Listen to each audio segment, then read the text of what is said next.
Okay, I'm going to take several videos to do factoring. Not going to do it all today. We'll save some for later. But the first thing you have to do when you're factoring is check to see if it has a GCF, and that's the step most people forget. So, I don't know why it got dark in here all of a sudden, but here we go. So I look at this problem, I say, is there something common to both? Well, there's not an X, but there is a number 6. So I write the GCF down 6. Then what would I multiply 6 by to get the original polynomial? So here, 7, 8, 9, I don't have a coefficient in common or a number in common, but I do have a variable in every term. So I'd write the x to the 4th here. Then what do I multiply x to the 4th by to get the original polynomial? So it'd be 9x squared plus 8x plus 7. So x to the 4th times x squared is x to the 6th. We already have the 9. 8x to the 5th. So try these two. See if you remember how to do it. And then turn me back on.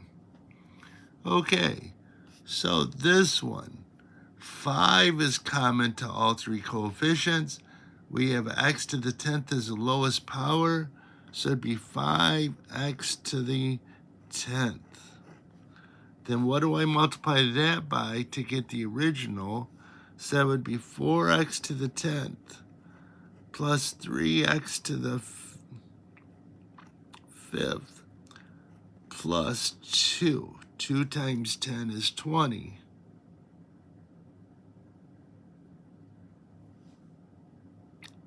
Two times 5 is 20 is what I meant to say. Sorry, I'm starting to drop. I don't have a lot left. We'll try to finish this off. So what do I have common? That'd be 5, and the lowest power, there is an x in every term, so it'd be x to the 5th. So 5 times 20, going back to the original, 5 times 3 is 15, 5 times 2 is 10. Then when you multiply things in base, you add.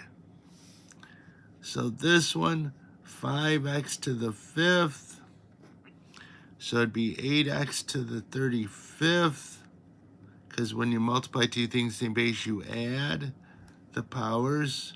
So this would be 4x to the 15th plus 1. 1 times 5x to the 5th is 5x to the 5th. Then we have binomials, and it's grouped into difference of squares, or some are difference of cubes. So remember, if you have a square minus a square, are you squaring something? Yes. Are you squaring something? Yes. 5. It's what are you squaring plus what you're squaring? What are you squaring minus what you're squaring? And you can put this in the front if you want. So this would be 7 plus x, 7 minus x. So this one, what are you squaring? Well, when you raise a base to a power, you multiply. So it'd be x, my pen is dying, x to the 10th minus y to the 5th, x to the 10th plus y to the 5th. So do this one problem for me, please, then turn me back on. So it'd be 4x to the 8th plus 5.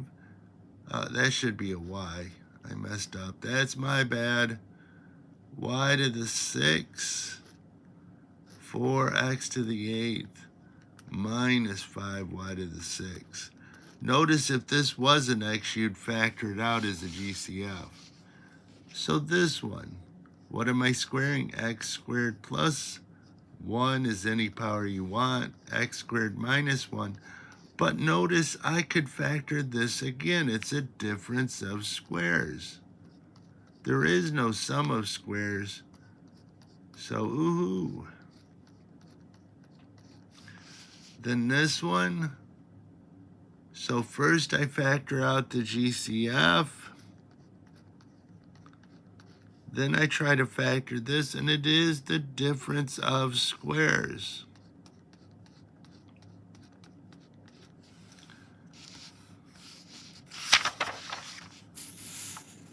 Now cubes. I taught you a little phrase to help you remember the pattern. It's what are you cubing? You're cubing x. What are you cubing? You're cubing 3. So it's first write it without the cubes. Then square the first term, opposite sign, product of the two, add the square. Okay. See if you can do this one on your own real quick. Right, first write it without the cubes. Then square the first term, opposite sign, product of the two, add the square. So first, we need to factor out the GCF. It almost looks like squares, but no. So GCF is x, 2x, So it'd be x cubed minus 8. So then you say, can I factor the x cubed minus 8? So it'd be 2x, x minus 2. What are you cubing? Then square the first term, opposite sign, product of the two, add the square. Have a good day.